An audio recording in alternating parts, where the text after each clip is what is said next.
ایک بات جو میں آپ کے ویسٹ بنگال کے، اڑیسہ کے، یو پی، جھارکھنڈ اور بہار کے جلسوں میں اکثر عرض کرتا ہوں، آج آپ کے سامنے وہی بات بہت ادب کے ساتھ عرض کرنا چاہتا ہوں، اور وہ یہ ہے کہ یہ محفل کسی دنیا دار کی محفل نہیں ہے، بلکہ یہ ساری کائنات کے مالک و مختار کی محفل ہے۔ یہ کسی دنیا دار کی محفل نہیں ہے، بلکہ یہ محبوب پروردگار کی محفل ہے۔ تو اس محفل میں یوں ہی منہ اٹھا کے نہ چلے آیا کرو، بلکہ اس محفل کے لیے تھوڑا سا اہتمام کے ساتھ اپنے گھروں سے نکلا کرو۔ اس محفل میں جب بھی آؤ ادب کے ساتھ آؤ، اللہ توفیق دے تو حضور کی سنت والا لباس پہن کر آؤ، اللہ توفیق دے تو وضو کر کے آیا کرو، اللہ توفیق دے تو اپنے سروں کو ڈھانک کر آیا کرو۔ ان محفلوں میں یوں ہی منہ اٹھا کر مت آیا کرو۔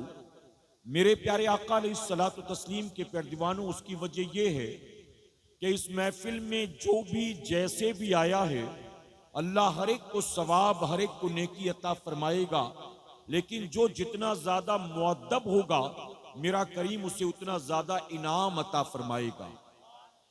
آپ نے دیکھا ہوگا کہ ہمارے علماء، ہمارے شعراء، یہ جو تیار ہو کر آتے ہیں، یعنی جبہ بھی پہن لیا، امامہ بھی پہن لیا، جیکٹ بھی پہن لی، سرما بھی لگا لیا، خوشبو بھی لگا لی، یہ جو اتنا اہتمام کر کے آتے ہیں، وہ آپ کے لیے نہیں کر کے آتے، بلکہ جن کا ذکر سننے سنانے آتے ہیں، یہ ساری تیاریاں انہی کے لیے ہوا کرتی ہیں۔ سبحان اللہ، بے شک۔ کیونکہ ہم سنیوں کا یہ عقیدہ ہے، جہاں ذکر رسالت مآب ہوتا ہے، جہاں ذکر رسالت مآب ہوتا ہے، وہاں پہ سانس بھی لینا ثواب ہوتا ہے۔ اور ہمارا عقیدہ یہ ہے کہ جہاں حضور کے ذکر کی محفل سجتی ہے، رسول اللہ خود تشریف لایا کرتے ہیں۔ سبحان اللہ۔ تو میرے پیارے آقا کے پیردوانوں، جہاں رسول اللہ تشریف لانے والے ہوں، کیا بتائیے وہاں یوں ہی آ کر بیٹھ جانا یہ مناسب ہوگا؟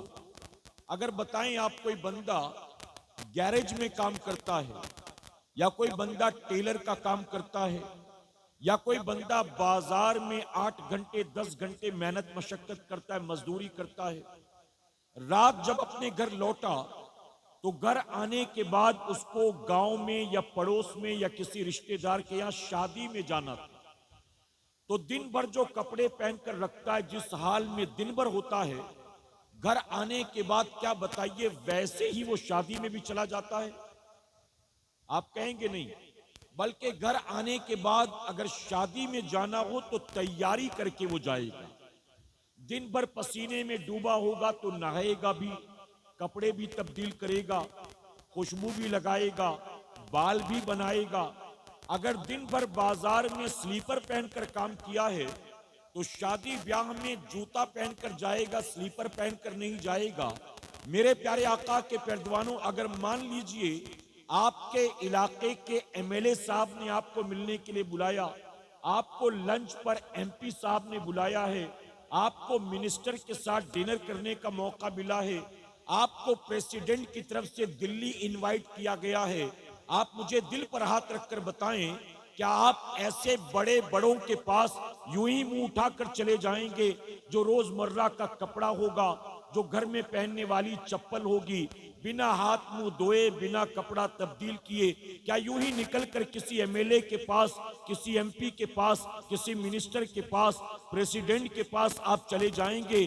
تو ہر کوئی کہے گا کہ نہیں نہیں، ایسے تو کوئی نہیں جائے گا۔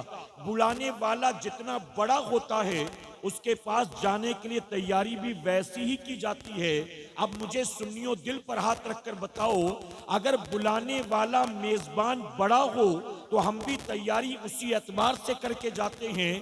اس کائنات میں اللہ نے اپنے محبوب سے بڑا بھی کسی کو پیدا فرمایا ہے؟ تو اگر رسول اللہ کی محفل میں آ رہے ہو، اور ایسی محفل میں جہاں صرف ان کی نعتیں ہی نہیں پڑھی جاتی، جہاں صرف ان کے فرامین ہی نہیں سنائے جاتے، جہاں صرف ان کی تعریف ہی نہیں کی جاتی، بلکہ جہاں خود وہ تشریف بھی لایا کرتے ہیں، تو ایسی جگہ پر کیا یوں ہی چلے جانا مناسب ہے؟ میرے پیارے آقا کے پیروانوں، آج جو حالات بن گئے ہیں نا ملک کے، آج جو ملک کے حالات بن گئے، ان حالات میں میرا مشورہ یہ ہے کہ صرف جلسوں ہی میں ٹوپی نہ پہنا کرو، بلکہ ہمیشہ ٹوپی پہننے کی عادت بناؤ کہ انشاءاللہ۔ اس کی وجہ کہ مسجد میں ٹوپی پہن کر جانا یہی رسول اللہ کی سنت نہیں ہے۔ رسول اللہ بازار میں بھی سر ڈھانک کر جایا کرتے تھے، رسول اللہ میدان جنگ میں بھی سر ڈھانک کر جایا کرتے تھے، رسول اللہ واش روم میں بھی یعنی استنجا خانے میں بھی سر ڈھانک کر جایا کرتے تھے، رسول اللہ دسترخوان پر بھی سر ڈھانک کر بیٹھتے تھے۔ تو ایک تو سب سے پہلی چیز یہ ہے کہ اگر آپ اپنے سر کو ڈھانکنے کی عادت بنائیں گے تو رسول اللہ کے سنت پر عمل ہو جائے گا، اور اللہ نہ کرے 100,000 بار نہ کرے اگر کہیں دشمن کے شکار ہو گئے اور کسی ایسی جگہ پر آپ کو لوگوں نے گھیر کر مار دیا کہ جہاں لوگ آپ کو جانتے پہچانتے نہیں ہیں، تو کم سے کم آپ کے سر پر ٹوپی ہوگی، آپ کی جیب میں ٹوپی ہوگی، تو آپ کی ٹوپی سے تو پتہ چل جائے گا کہ ہم نے جس کو مارا ہے یہ کلمہ پڑھنے والا مسلمان ہے۔ ورنہ اگر آپ کے پاس ٹوپی نہیں ہوگی تو آپ کو مار کر مارنے والے چلے جائیں گے، اور بعد میں لوگوں کو آپ کو ننگا کر کے دیکھنا پڑے گا کہ کس مذہب سے تعلق رکھتا ہے۔ کریکٹ ہے کہ نہیں بتاؤ؟ اور برا مت مانیے، ایک بات اور عرض کروں ادب کے ساتھ۔ میں پچھلے سال بھی اس جلسے میں آیا تھا، شاید آپ کو یاد ہو، مجھے تو یاد ہے اچھی طرح سے۔ آپ کے یہاں اکثر گاؤں میں بڑے بڑے سالانہ جلسے ہوتے ہیں، اور سالانہ جلسوں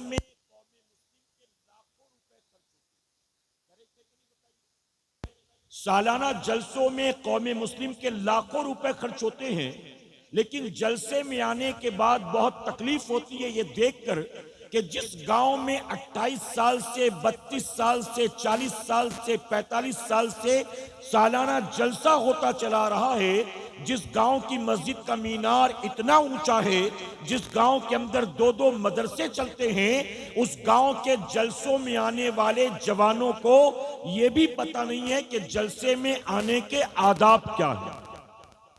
اب آپ بتائیے کہ جس قوم کے جوان کو یہی نہیں پتا کہ جلسے میں جانے کے آداب کیا ہیں، اسے اور کوئی چیز معلوم ہوگی؟ نماز میں کتنی باتیں شرط ہیں، نماز کے فرائض کتنے ہیں، نماز کے واجبات کتنے ہیں، آپ بتائیے یہ کسے پتا ہوگا؟ جسے اس محفل میں آنے کے آداب نہیں معلوم۔ اگر کہوں تو غلط نہیں ہوگا، اسے پتہ نہیں کلمہ بھی یاد ہوگا کہ نہیں یاد ہوگا۔ میرے پیارے آقا کے پیروانوں، ہماری قوم کے جوان، اگر آپ ان سے پوچھو کہ مجھے یوٹیوب پر چینل بنانا ہے، کیسے بناؤں، تجھے معلوم ہے؟ وہ کہے گا کیا نام سے بنانا ہے بتا، میں بنا دیتا ہوں۔ وہ کہے گا لا میں بنا دیتا ہوں تیرا چینل، میں تیرا فیس بک پر پیج بنا دیتا ہوں، میں تیرا اکاؤنٹ بنا دیتا ہوں، میں تیری ویڈیو لوڈ کر دیتا ہوں، میں تیرا ویڈیو وائرل کر دیتا ہوں۔ میرے پیارے آقا کے پیروانوں، وہ تمام چیزیں جو آج دنیا میں ضروریات کے اعتبار سے ہم استعمال کرتے ہیں، ہم نے وہ ساری چیزیں تو سیکھ لی، لیکن مسلمان ماں کی کوکھ سے پیدا ہوئے، مسلمان باپ دادا پردادا کے گھر اور خاندان میں پیدا ہوئے، مسلمان کے گھر پیدا ہو کر اگر کوئی بچہ 15 سال 18 سال 20 22 23 سال کا جوان ہو گیا اور اسے 5 کلمہ نہیں آتا، اسے غسل کرنا نہیں آتا، اسے وضو کرنا نہیں آتا، تو یہ بتائیے کتنی بڑی شرم کی بات ہے ہمارے اور آپ کی۔ صرف نعرے لگا لینا کافی نہیں ہے، صرف نعت شریف سن کر نذرانہ لٹا دینا کافی نہیں ہے، صرف جلسوں میں رات بھر بیٹھ کر اپنی حاضری لکھا دینا یہ کافی نہیں ہے، بلکہ میرے پیارے آقا کے پیروانوں، موجودہ دور میں ضرورت اس بات کی ہے کہ اپنے دین کو سیکھنے کی کوشش کریں۔ آپ کہیں انشاءاللہ، محبت سے کہیں، اپنے دین کو سیکھنے کی کوشش کریں۔ کل مغرب کے بعد ماہ محرم کا چاند ہوگا، یا پھر کل نہیں ہوا تو پرسوں ہوگا۔ میرے پیارے آقا کے پیروانوں، 1 محرم سے آپ جانتے ہیں کہ اسلامی نئے سال کا آغاز ہوتا ہے، پتہ ہے کہ نہیں آپ کو؟